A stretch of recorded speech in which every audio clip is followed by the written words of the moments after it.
ఎవరు అన్నారమ్మ మేము గరీబోళ్ళని, ఎవరు చెప్పారమ్మ మీకు గతి లేనోళ్ళని.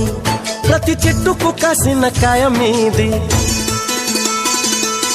ఎండి విరిగిన ప్రతి పుల్ల మీది.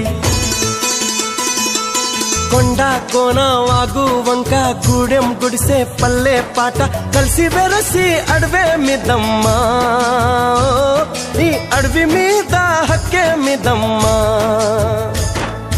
ఎవరు అన్నారమ్మ మేము గరీబోళ్ళని, ఎవరు చెప్పారమ్మ మీకు గతి లేనోళ్ళని.